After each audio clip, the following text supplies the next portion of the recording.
How to add clickable website link to Facebook post.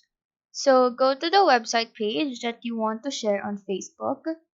Once you're here, copy the link of that website. After that, exit the website and then open the Facebook application. In the Facebook app, what you need to do is to create a status.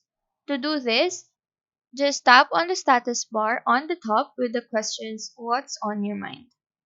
Here, just paste the URL of the website that you want to post, the one that we copied a while ago.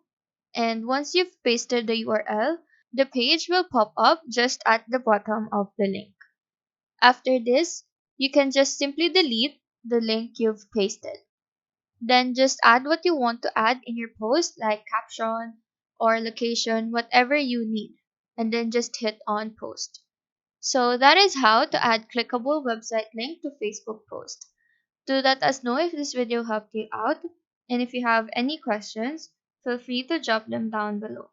Thank you for watching and have a nice day.